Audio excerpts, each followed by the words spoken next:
Greetings, my good bitches. The name's Francis, Coke Francis. I'm an editor, Twitch streamer, drag artist, and I'm here because no animals were harmed in the making of this video. The death was ruled an accident. No, but really, this is not real fur, so, you can all calm down. I've never really been an award show guy. The only aspect of it that was ever appealing to me was when my grandma and I would watch Fashion Police, and we would laugh heartily at Joan Rivers and a bunch of gays make a bunch of jokes about red carpet looks that probably would not fly today. Not just like a, oh, you can't say anything anymore kind of way. Like, they literally would not fly today. The 2025 Grammys recently aired, and in addition to Kendrick Lamar racking up awards for the brutal murder of Drake, there was one other name that made quite a splash this year. It turns out she's actually been in attendance almost every year since 2015, but this was the year the internet finally noticed her, and everyone from Matt Bernstein to me just had to get to the bottom of who this woman was. Her name is Joy Villa, and she's a singer, songwriter, Scientologist, and right-wing grifter. She's also a YouTuber with about 20,000 less subscribers than me. Obviously, this doesn't actually matter. A person's worth is not determined by their number of subs, but also,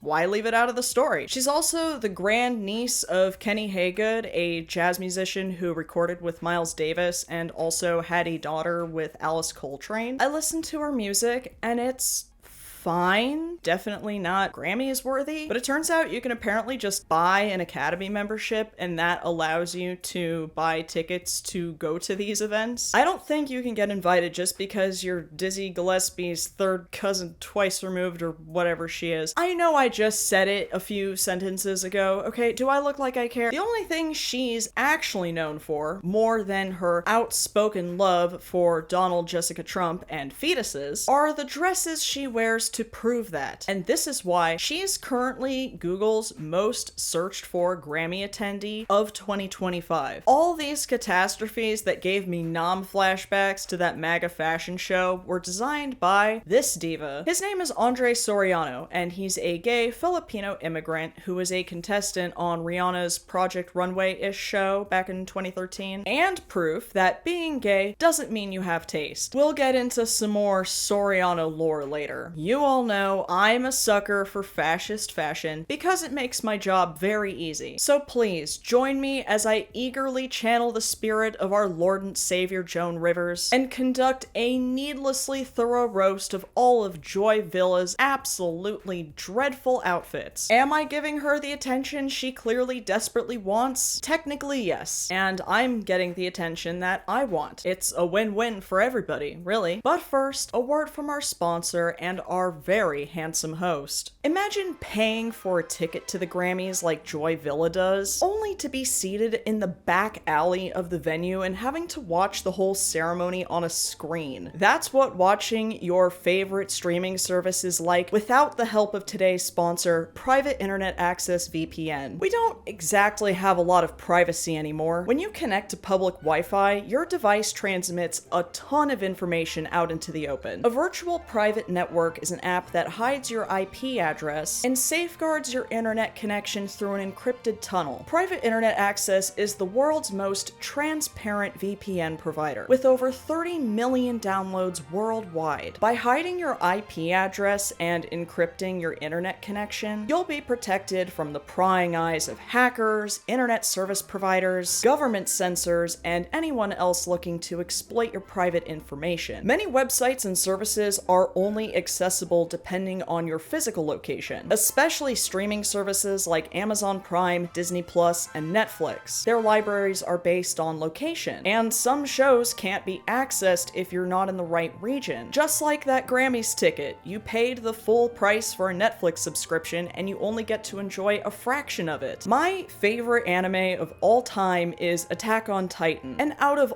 all 50 states that I live near, Netflix won't show it in any of them. them. But that won't stop me, because private internet access allows you to access region-restricted content from all over the world. They give you the option to change your IP address to 91 different countries and all 50 US states, allowing you to gain full access to these services as you should have. Private internet access is available for Windows, Mac OS, Android, Linux, iOS, and many more. And you can use one PIA subscription to protect an unlimited amount of devices at the same time. If you use my special link, piavpn.com/QueenCokeFrancis, you'll get an 83% discount on private internet access, which comes out to just $2.03 a month. And they'll also give you an extra 4 months completely free. There's a 30-day money-back guarantee, and 24/7 customer support is available. So thank you to Private Internet Access VPN for sponsoring this video, and now back to our regularly scheduled programming. So Joy's first red carpet sighting was in 2015, but she wasn't always the literal red menace that we know her as today. So here's more Andre Soriano lore. When he was a contestant on Riri's Project Runway-ish show in 2013, he made this absolutely wild orange dress. Here he is showing it to Riri, and here it is on Miss Joy Villa in 2015 on the Grammys red carpet. Now, I'm gonna say something and you guys might disagree with me, but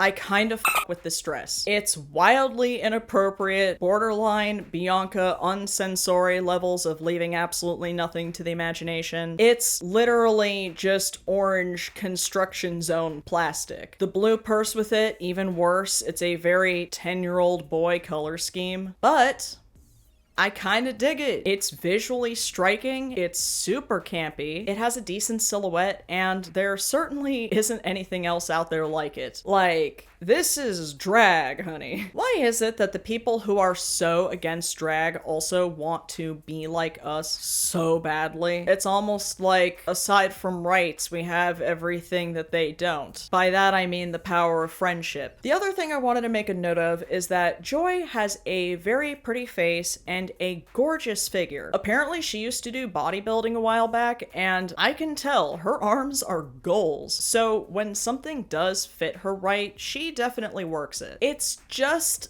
that it's rare we see this happen. And unfortunately, after this orange moment, it's pretty much all downhill from here. I think she wanted to bring a similar energy to 2016, and boy, did that not work out. The last one at least worked as a cohesive piece, whereas this one looks like Venom tried taking over her body and then was like, no, dude, I can't do this. It's too goddamn ugly. Again, if I had her body, I too would be showing it off at every possible moment. But I also don't hate myself, so I wouldn't wear something divinely inspired by every drag race runway violation ever committed. Unfortunately, there weren't any back shots of this catastrophe, so I can't see exactly where this afterthought of a train was tacked on. I honestly believe that this wasn't a part of the original piece. She just had to grab something to cover up so that they wouldn't kick her off of the red carpet. Finally, she could wear that nice Halloween tablecloth she'd always had her eye on. I have absolutely no idea what this geometric bag thing she has is. It kind of looks like those folded fortune-telling things you'd make in the 4th grade. I actually do like the bag, despite the fact that it goes with literally nothing else in this outfit. She didn't exactly close out this era of her life on a high note, because this look is, unfortunately, the last normal one we'll see before her descent into the grifterverse. Here she is in 2017 in another tablecloth, but then she prepares the reveal. And you know, we gays love a reveal.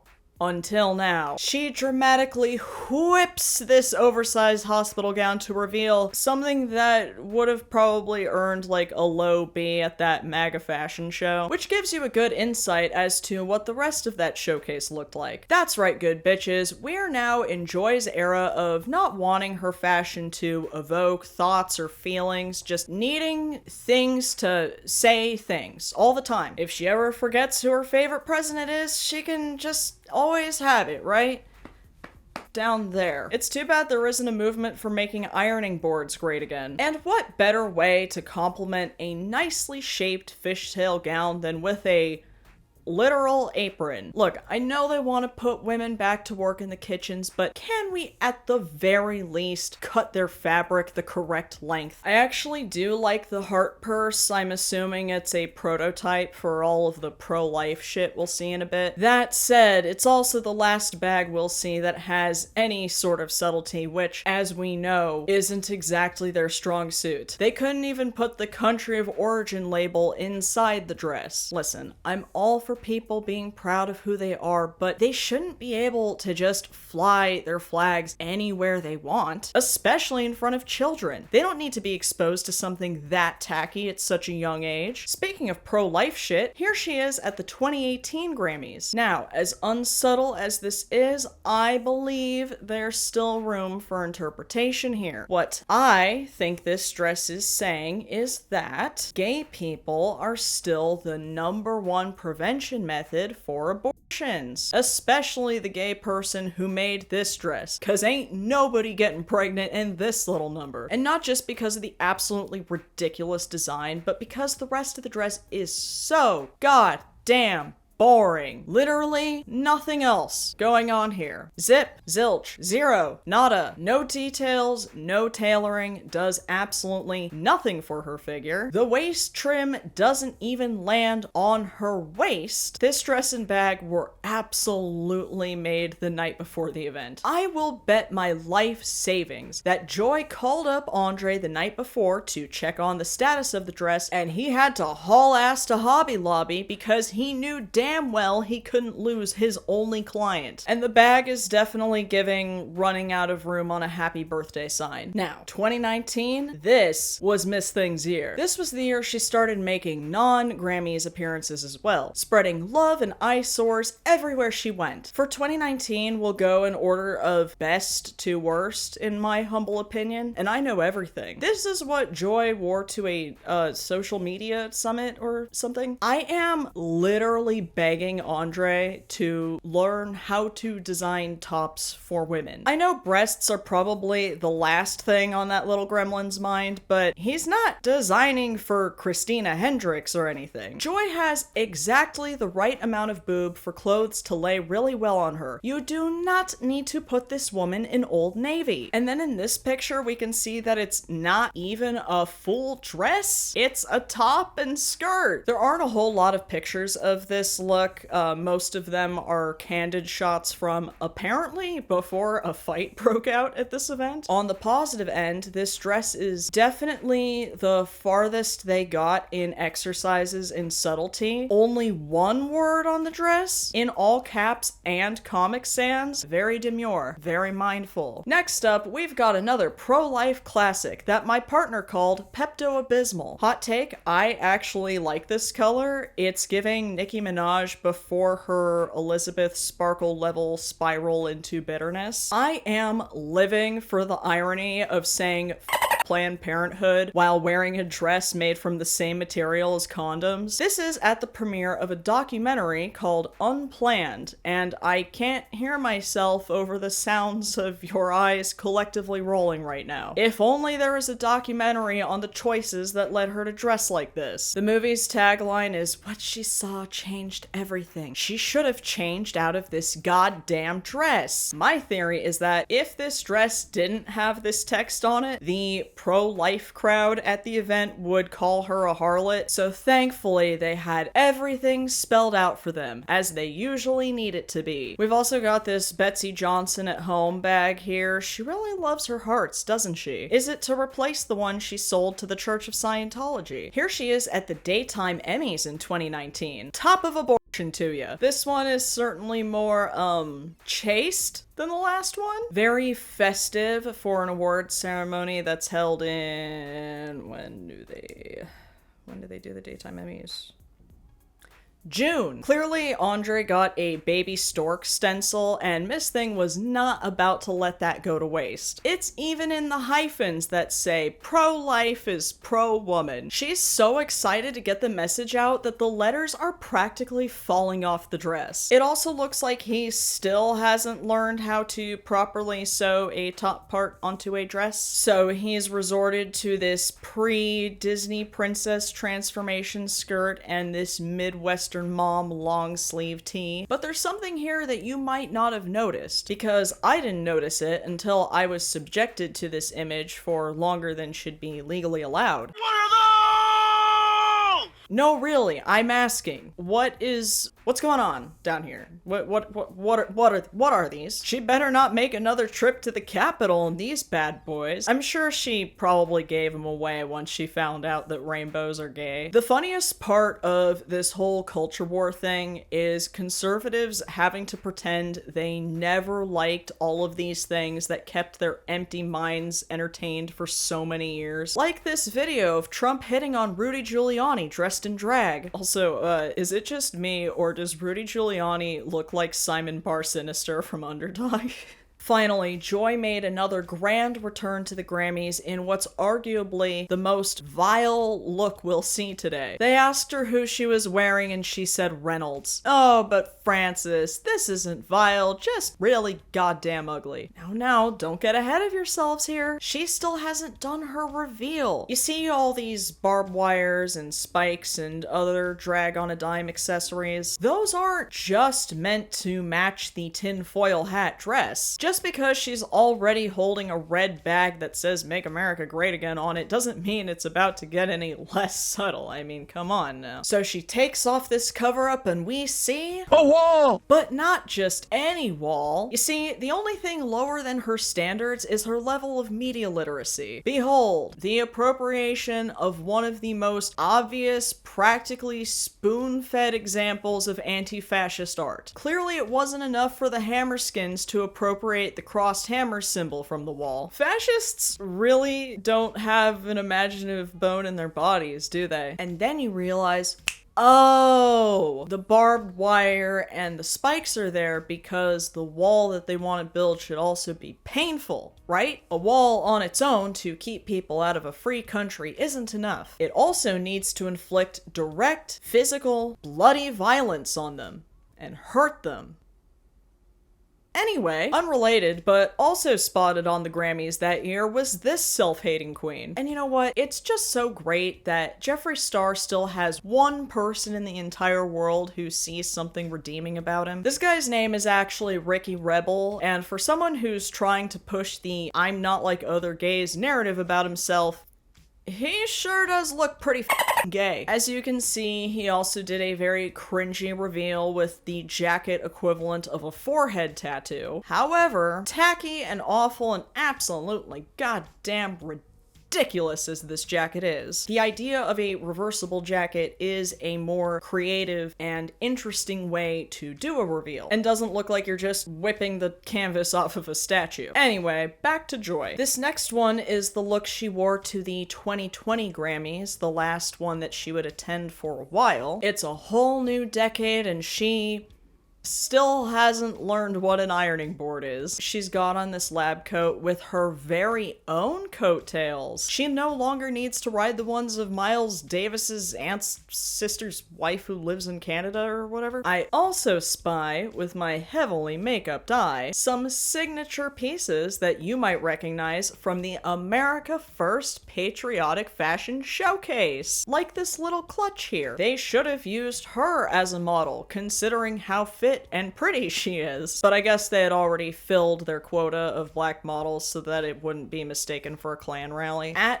the very least, though, this feather headpiece is miles better looking than any of the feathers that are usually just haphazardly slapped onto other MAGA fashion pieces. Anyway, she removes the lab coat to reveal another fishtail dress. work. The text on the front is very reminiscent of that one black dress from the fashion show, where it would have otherwise been like a perfectly fine garment on its own. But no, they must let everyone know at all times that they are willing and eager to gargle the seed of the MAGA movement and the oligarchy. On the back it says impeached and reelected, and like, he was reelected, just not when she thinks he was. As for the top part, it looks like Andre tried doing something interesting. There was an idea behind it. There was a concept, just a very creatively bankrupt one. Are these supposed to look like Mar-a-Lago palm trees or something? It's only a matter of time before he bans palm trees, right? Joy wouldn't return to the Grammys again until 2025, where she wore something that boggled the mind so violently that everyone just had to know what this woman's deal was. This was the year she truly outdid herself. We just looked at a whole slew of terrible outfits throughout the last decade. Maybe it's just me, but none have made us lose more hope for humanity than this one. This is your brain on fascism, guys. It makes you put clothes like this on your body and look in the mirror and say to yourself, this one. And then you wear it in public and sometimes to the Grammys. He did say he loves the poorly educated. I honestly don't even know where to start. We've got a lovely McDonald's color scheme going here. I'm assuming this hat is from the weirdly sexual collection on the official MAGA website, and her way of saying she can't afford a hairstylist. Unfortunately, Miss Andre did not get any better at sewing tops during all of that lockdown free time. Thankfully, he found a clever workaround by using the gold spandex tablecloths from my friend's bat mitzvah in 2008. And it's definitely giving recession. These buttons that I think are supposed to be coins but actually look like pepperoni are a really nice little Easter egg. Why do you think they're coins, Francis? Because it's Doge! See? It's about the Doge meme and coin. The Doge coin. The Doge meme coins. The whole look is inspired by the Doge meme coins. This brings us to what I thought at first was a purse, but no, just a big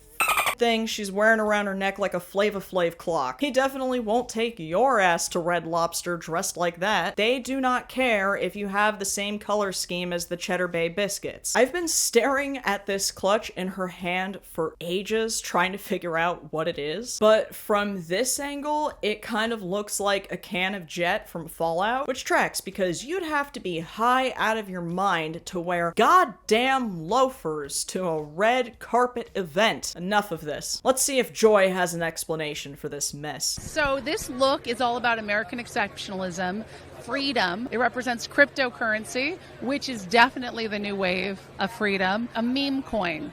So it's really about memes, it's really about freedom, it's really about like, yeah, this is just a dog with a hat. So I say cryptocurrency, invest in your future.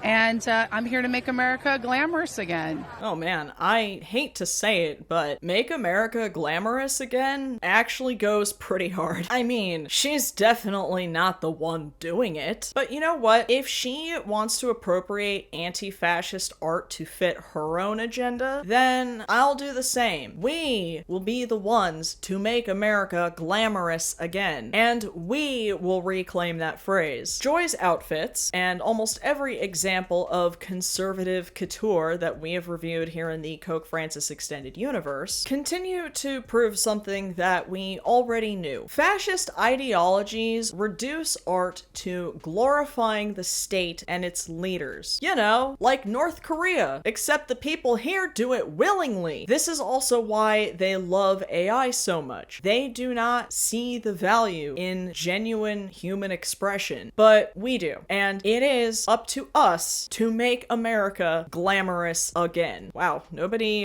told me appropriation would feel this good. I don't really have too much else to say other than this comment that someone left on that video of her. The person I once knew had depth, was kind and empathetic, and possessed integrity. Now, it seems, that's been fully replaced by a grift of cheap publicity stunts your music could never earn on its own. No amount of paid publicists or bought followers can manufacture real success. One day, I hope you can actually walk the carpet on merit. Until then, you have a lot of self-work to do. And with that, let's check out the winning comments from the last video. Eden Glass says, "This is going to be hard to rank because you can't just burn the items." Aria Nash 7763 says, "That JD Vance one had me in tears. JD Vance on his way to Blue Steel your couch to..."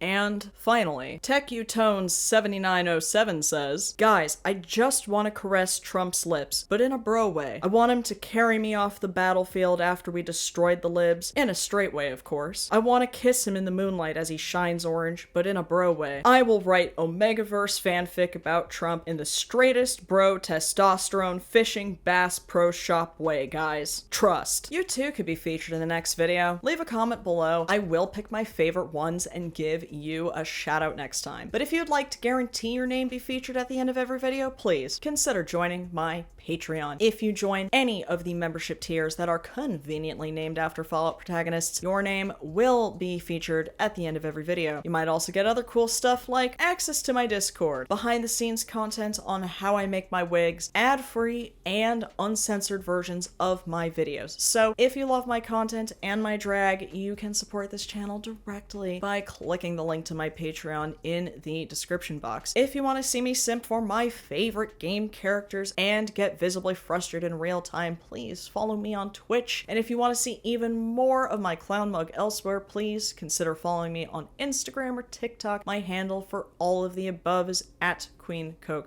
Francis. If you enjoyed this video and you haven't done so already, please arrive at the award ceremony of your choice in what you were told was the finest drip in all the land. But when the interviewer tells you that you're not actually wearing anything, deflect by going ahead and unzipping your hypothetical pants and dick slapping those like and subscribe buttons as hard as you can. Thank you again to Private Internet Access VPN for sponsoring this video, and thank you to all of my patrons and subscribers who've helped my channel grow and thrive the way that it has been. And, of course, as always, until next time...